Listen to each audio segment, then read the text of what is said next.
Welcome back to Dom's Roundtable, my brothers. I am your host, Dom, and today we'll be covering the best tactical build to make you an absolute boss destroyer.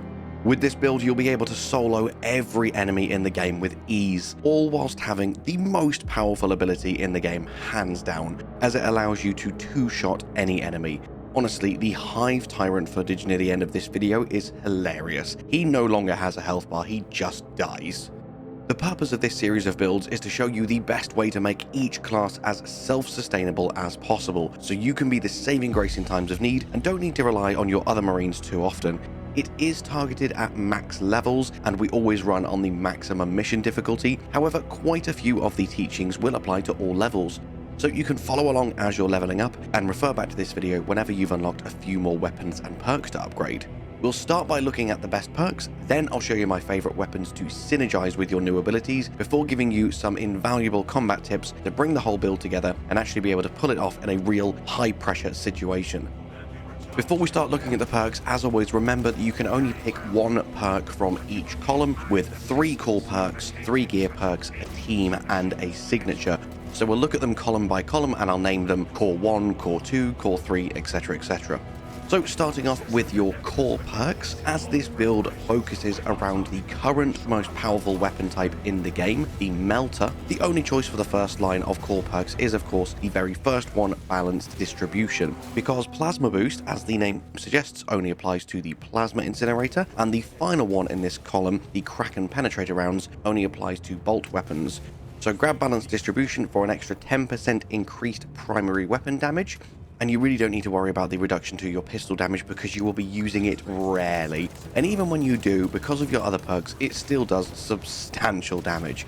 So let's move on to the Core 2 perks.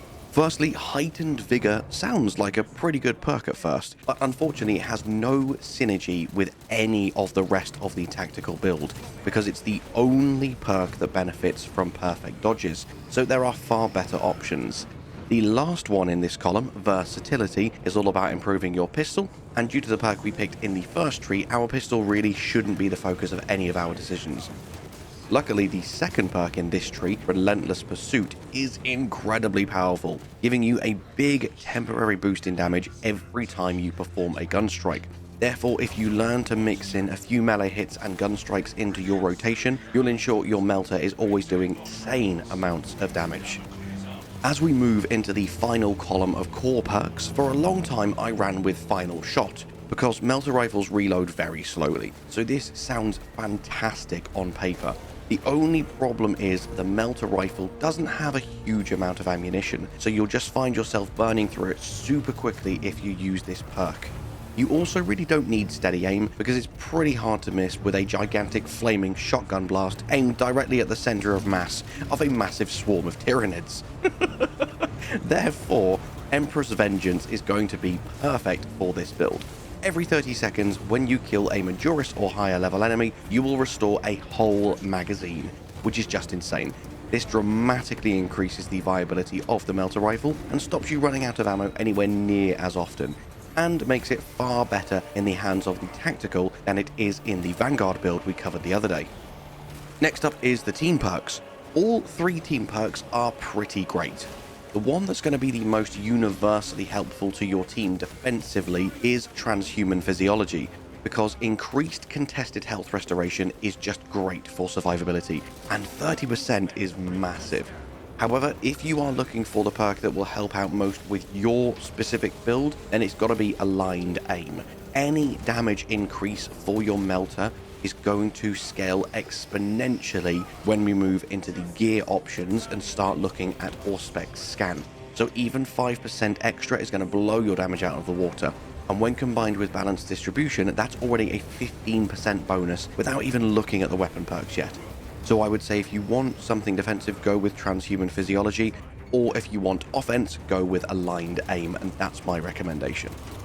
Now as we move into the gear perk categories, all 3 of these categories are very hard to pick between, because they are all really powerful and they all improve your Auspex Scan in such specific ways that they're all viable in different situations. So sometimes there are 2 options that are perfectly as good as each other to take, depending on the mission you are running. So let me talk you through that now.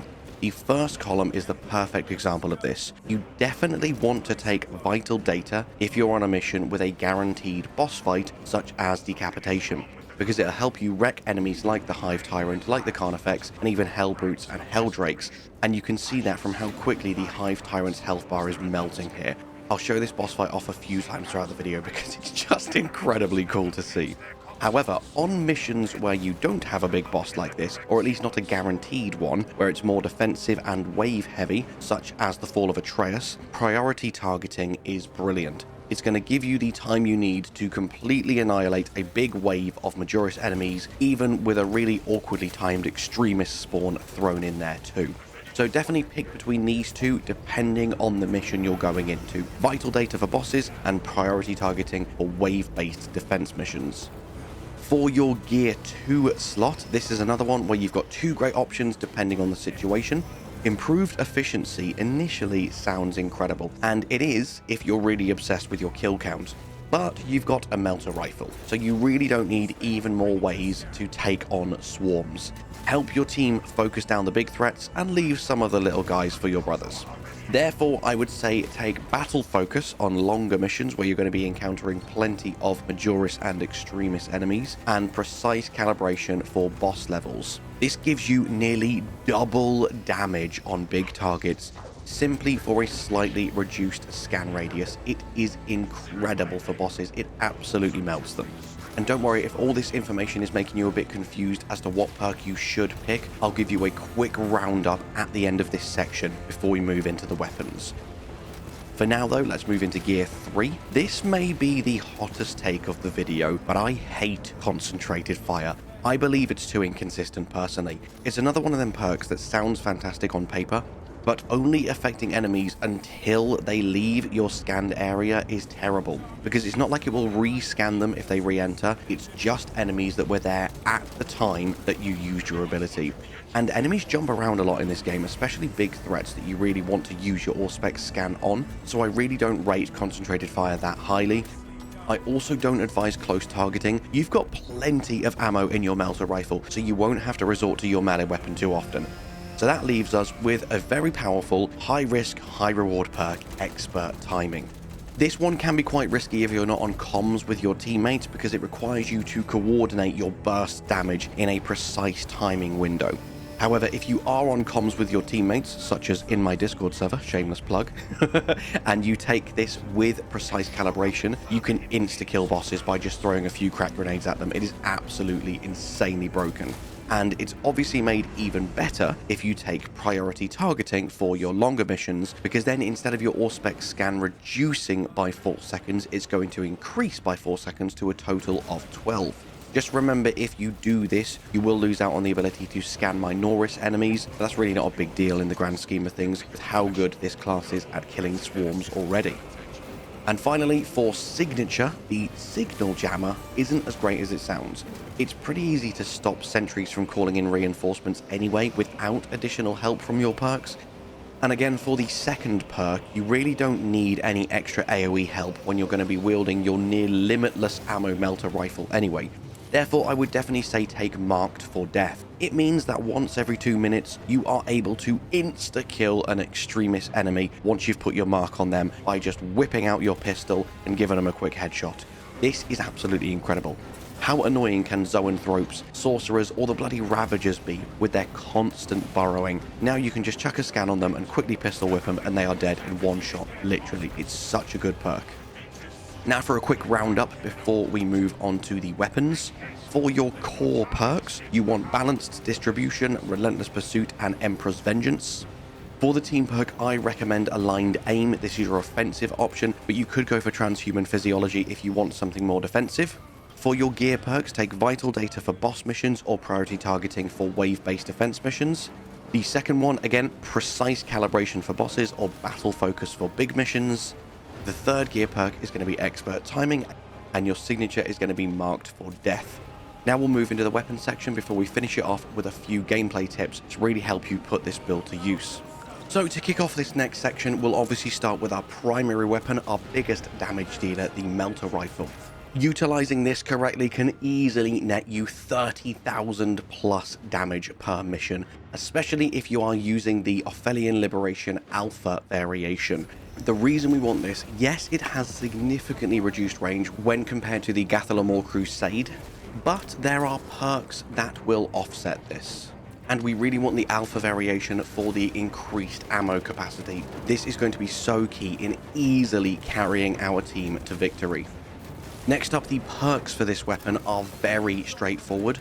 Even once you have mastered all 8 variants, you literally have exactly enough mastery points to unlock either of the final 2 mastery perks.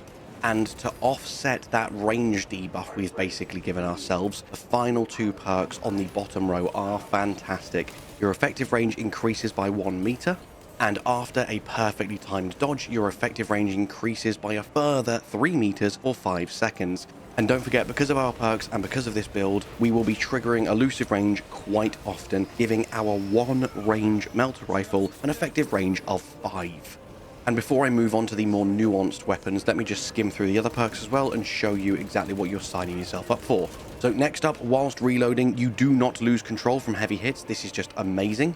Also, you get 2 lots of fast reload and 2 lots of fast regeneration, meaning you're going to reload 20% faster, and killing every enemy restores your armor 1 second earlier. Again, what I said earlier, we are pretty much going to be staying on full health and full armor perpetually, partially because of the incredible fast regeneration perk. And finally, we also have Adamant Reload, which you won't be triggering all that often, but it's nice to have that when your health drops below 30%, you will automatically reload. So now let's take a look at the bolt pistol. Again, we want the Ophelian Liberation Alpha variant because the increased magazine capacity is going to be incredible for longer, sustained engagements where we can't get up close and use our melee or close combat options. This is pretty much our only way to deal with enemies that won't let you get close, such as the Neurothrope.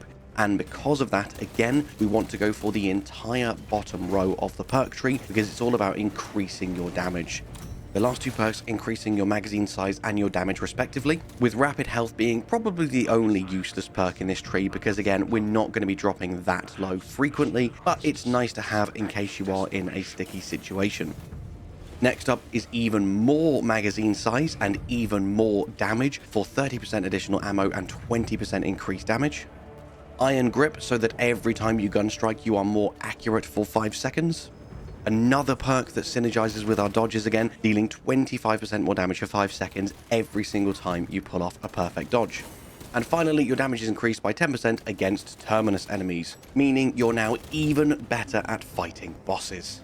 And finally, we will now look at the most nuanced of the 3 weapons, where we'll be jumping into both perk trees, and that is the Chainsword. It's almost a no-brainer to go for the fencing variation because you want to pull off your perfect parries as frequently as possible.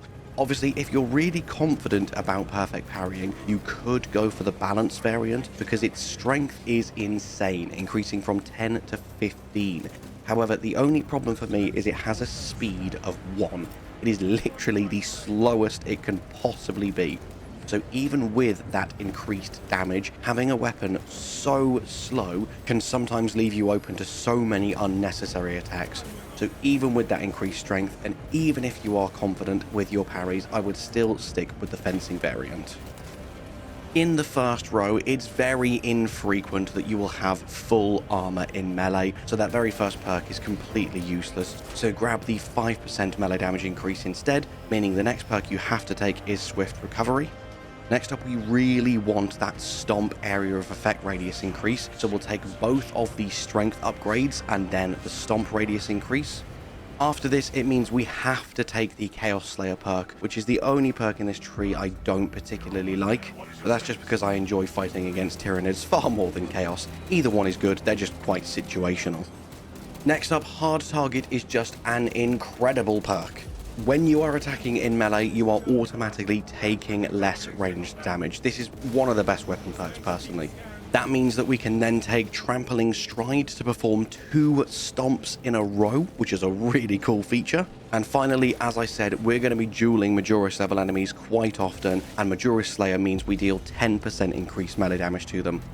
With this, your build, in my opinion, is just as powerful as it can possibly be, and you can easily solo the hardest difficulty with this build and with this class. Now for the gameplay tips to help you really put this build into action and absolutely crush every single mission. Firstly, don't be afraid to use your Auspex scan. Too often I save it up and I don't use it for half the mission because I'm just waiting and I'm begrudging that I'm going to use it, and then 2 seconds later an extremist enemy is going to show up. If you are using it frequently, that will happen sometimes, of course, but you're going to clear most waves and enemies so much faster and so much easier. It is absolutely fine that it will be on cooldown occasionally when you need it. It's crazy powerful with a decently fast cooldown, so use it often. Just obviously don't waste it on a bunch of Minoris enemies. And remember, another thing you don't need to be sparing on is your melter rifle. It has far more ammo than it appears to, due to instantly gaining a free magazine every 30 seconds when you kill a Majoris level or higher enemy from the perk we grabbed earlier. So quickly deal with any little targets in your way and then rush down the big boys to keep a fresh supply of free ammo pumping into your gun. And talking of rushing in, you can play the tactical surprisingly aggressively due to having 3 armor plates. I'm actually really surprised it's the tactical that has 3 and the Vanguard only has 2, because they're very similar classes in a lot of ways, especially because their loadout is pretty much identical. And the Vanguard is the more melee-based class, but it is what it is. It makes the tactical a much better pick for the melter rifle build than the Vanguard, because it's a hell of a lot of fun being able to run a very similar build to the Vanguard, but just being better all round due to the extreme power of your Auspex scan. And this next tip is more of a general one, but please remember, you don't need to kill every enemy in a mission. In fact, it's actually so detrimental to you and your team for a number of reasons. Just to name a few, because I don't want to start waffling, you are going to level up slower because you are going to complete missions slower. So if you want to be efficient, this is already a big negative. But also, you're going to waste more resources, you're going to run out of ammo more frequently, you are going to start to die more because you're burning through stims you don't need to. And all of these things I've just listed out mean you are going to lose missions more often and miss out on that really big, juicy completion bonus. And therefore, everything in the game is going to take so much longer than it needs to. Now, obviously, I'm not saying to rush through missions. As you'll all know from my 35 quickfire tips video, more haste, less speed is crucial. It is the best way to operate. Learn the Gene Seed and Armory data locations and be as fast and efficient as you can be, and you will absolutely crush it 100% of the time, I guarantee you. And finally, make sure you check out my other guides and videos, make sure you subscribe, and that is it from me, my brothers. I'll see you next time. Bye-bye.